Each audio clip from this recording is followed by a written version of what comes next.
Assalamualaikum warahmatullahi wabarakatuh. Kami dari kelompok 11 tingkat 2B Tikes Bakti Mandala Usada Selawi akan mempraktekkan tentang sifat-sifat koloid. Saya Wahyu Nur Safitri, NIM E00190095. Saya Wulida Amalia Husna dengan NIM E00190098. Saya Sri Wahyuni Handayani Santosani dengan NIM E00199089. Saya Siti Nur Aida dengan NIM E00190088. Tujuan pada praktikum kali ini yaitu mahasiswa dapat mengerti gambaran mengenai sifat-sifat larutan koloidal dan mengenal penggolongan larutan koloidal. Pengertian dari koloid. Koloid adalah suatu campuran zat heterogen yang memiliki dua fase atau lebih partikel-partikel yang berukuran koloid, seperti fase terdispersi atau dipecah, yang tersebar secara merata di dalam zat lain, yaitu pendispersi atau pemecah.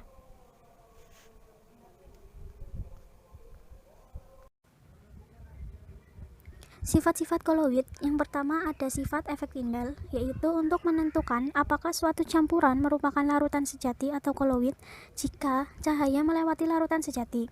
Dengan cara cahayanya dibaurkan ke segala arah, maka suspensi koloid dapat dilihat dengan mudah. Contohnya seperti partikel debu dalam cahaya dari layar proyektor film dalam ruangan gelap. Contoh lain, sorot lampu mobil pada malam yang berkabut. Sifat yang kedua ada gerak Brown, yaitu partikel-partikel koloid hanya dapat bergerak dengan sedikit, tetapi karena adanya tumbukan dengan molekul-molekul fasa pendispersinya, gerakan akan berbentuk zigzag. Contoh gerak Brown yaitu adalah susu.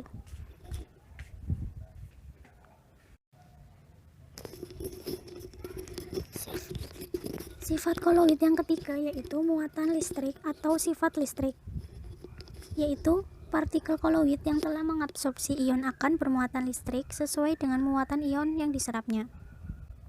Muatan koloid dapat diketahui dengan mencelupkan batang elektroda, yaitu bermuatan positif akan tertarik atau berkumpul ke elektron yang negatif, sedangkan yang bermuatan negatif tertarik ke elektron yang bermuatan positif.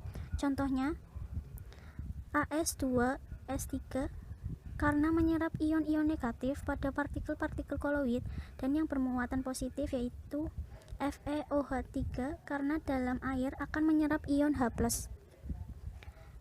Sifat yang keempat ada absorpsi koloid, adalah penyerapan partikel-partikel pada permukaan koloid. Ukuran dari partikel koloid yang cukup kecil menyebabkan permukaan menjadi sangat luas sehingga dapat menyerap partikel pada permukaan dengan maksimal. Contohnya, partikel koloid FeOH3, air akan menyerap ion-ion H+ sehingga dapat bermuatan positif. Sifat yang kelima yaitu koagulasi, yaitu proses pengumpulan partikel-partikel koloid dan pengendapannya. Partikel-partikel koloid bersifat stabil karena memiliki muatan yang sejenis. Apabila muatan listrik tersebut hilang, maka partikel koloid akan bergabung membentuk gumpalan. Aplikasi koloid dalam industri dan farmasi. Pada penerapan koloid dalam industri, jenis industri pada makanan, contoh pengaplikasinya berupa keju, mentega, susu, dan saus salad. Pada jenis industri kosmetik dan perawatan tubuh, contoh aplikasinya berupa krim, pasta gigi, dan sabun. Jenis industri pada cat, contoh aplikasinya berupa cat. Kemudian, jenis industri kebutuhan rumah tangga, contoh aplikasinya berupa sabun dan deterjen. Jenis industri pada pertanian, contoh aplikasinya berupa pestisida dan insektisida. Jenis industri pada farmasi, contoh aplikasinya berupa minyak ikan dan penisilin untuk disuntikan. Selanjutnya, aplikasi koloid dalam bidang farmasi berupa koloid perak iodida, perak klorida, dan perak protein merupakan germisida yang efektif dan tidak menyebabkan iritasi sebagai garam-garam perak. Kemudian pada koloid tembaga digunakan dalam pengobatan penyakit kanker. Pada koloid emas digunakan sebagai zat perantara dalam pemeriksaan. Pada koloid merkuri digunakan dalam pengobatan penyakit sifilis. Pada koloid asosiasi digunakan untuk meningkatkan kelarutan dan kestabilan senyawa-senyawa tertentu dalam menyiapkan larutan dan bahan-bahan farmasi yang berminyak. Pada praktikum sifat koloid yang pertama yaitu efek Tyndall. Alat bahan yang akan kita gunakan yaitu terdapat 3 gelas plastik, senter, sendok, Saringan. Bahan yang digunakan yaitu ada garam, kopi, sabun cair, dan air mineral. Langkah kerja yang dilakukan yang pertama yaitu pada masing-masing gelas diisi menggunakan air mineral.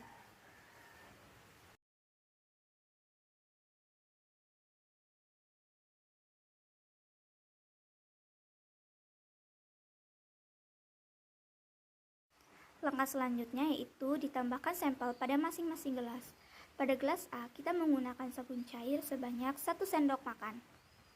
Kemudian setelah itu kita aduk hingga larut.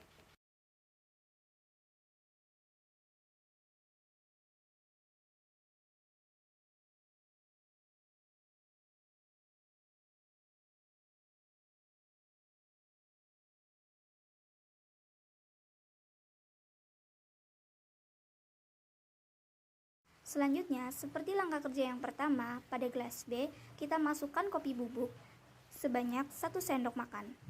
Kemudian setelah itu, kita aduk hingga larut.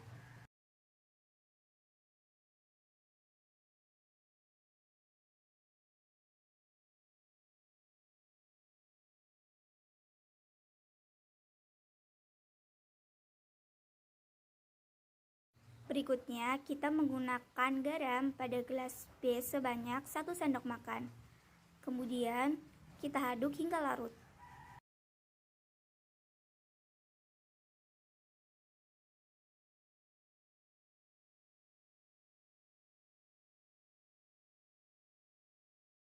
Kemudian, pada larutan yang sudah didiamkan beberapa menit, lalu larutan tersebut disaring dan ditambuk filtratnya dalam gelas yang kosong. Kemudian, amati perubahan yang terjadi.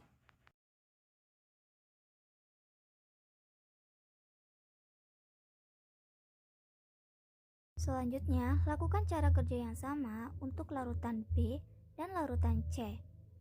Dan diamati perubahan yang terjadi setelah didiamkan dan kemudian disaring.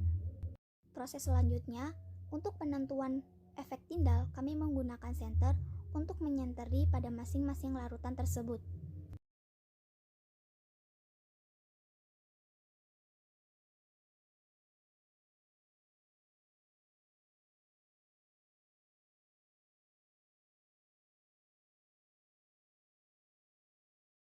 Hasil yang didapatkan pada gelas A, sabun cair dengan air mineral, hasil yang didapatkan larutan larut dan larutan keruh. Pada hasil penyaringan, larutan tetap keruh dan tak terdapat endapan. Peristiwa pada cahaya dihamburkan. Ukuran partikel yang sedang, inilah yang dinamakan dengan koloid. Hasil pada gelas B, kopi dengan air mineral menghasilkan larutan yang tidak larut dan tidak stabil. Setelah disaring, filtrat keruh dan terdapat endapan. Kemudian pada kopi dan air terjadi peristiwa penghamburan cahaya yang diluruskan. Inilah yang dinamakan dengan suspensi. Kemudian ukuran pada partikel yang besar. Selanjutnya pada gelas C, garam dengan air mineral menghasilkan larutan yang larut dan stabil. Setelah disaring, filtrat bening dan tidak ada endapan. Berkas sinar hanya berjalan lurus tanpa menghamburkan saat melewati zat tersebut, sehingga sinar yang tampak pada layar terlihat jelas. Larutan ini merupakan larutan sejati. Ukuran pada partikel yang kecil.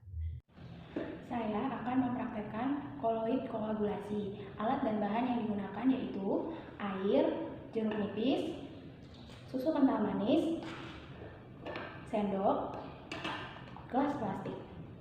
Langkah awalnya yaitu masukkan air ke dalam gelas bening atau gelas plastik.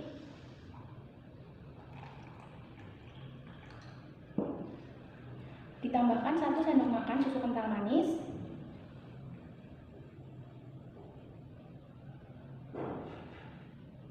Diaduk hingga merata.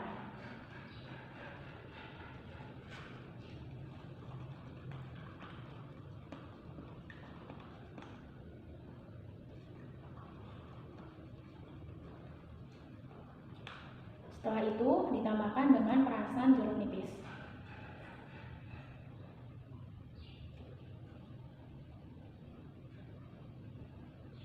Diaduk kembali sampai merata.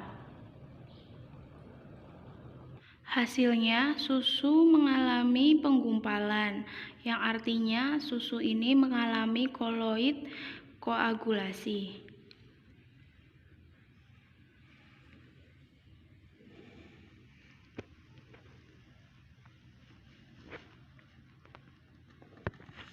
Assalamualaikum warahmatullahi wabarakatuh. Kami akan mempraktikkan koloid pelindung. Alat dan bahan yang digunakan yaitu 3 gelas plastik yang berisi air, kemudian minyak, garam, larutan garam, sabun cair, kecap, dan sendok. Cara kerja yang pertama yaitu memasukkan 5 sendok makan ke dalam masing-masing botol.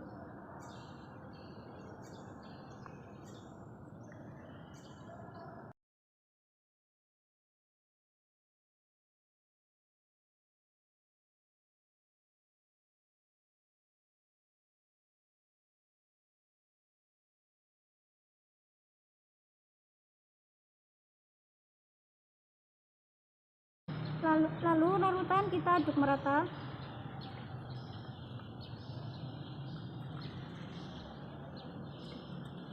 Setelah itu kita akan tambahkan larutan garam ke dalam gelas A.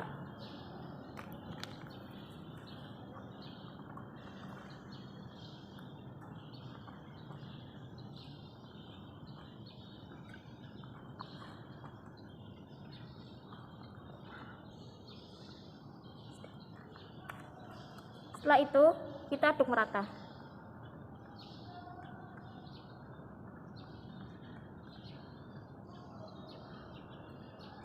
Lalu masukkan 5 sendok makan kecap ke dalam gelas B.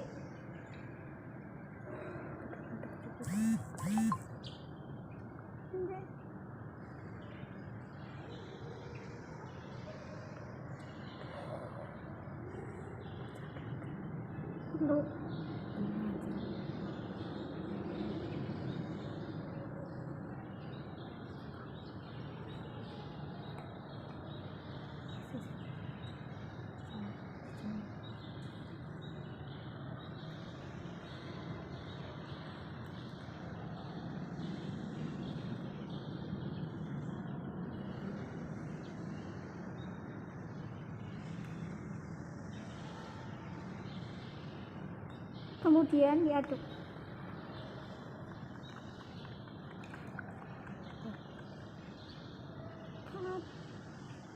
Kemudian tambahkan 5 sendok sabun cair ke dalam gelas C.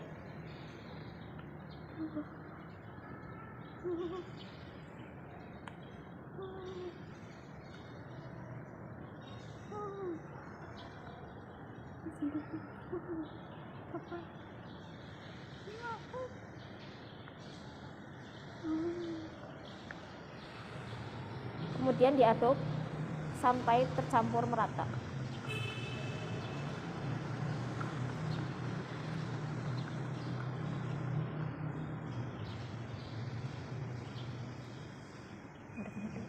Berikut merupakan hasil dari praktikum koloid pelindung. Pada gelas A dan gelas B, antara minyak dan air tidak dapat bercampur. Sedangkan pada gelas C, larutan tercampur dengan homogen. dapat disimpulkan bahwa gelas A dan gelas B merupakan bukan koloid pelindung dan gelas C adalah koloid pelindung.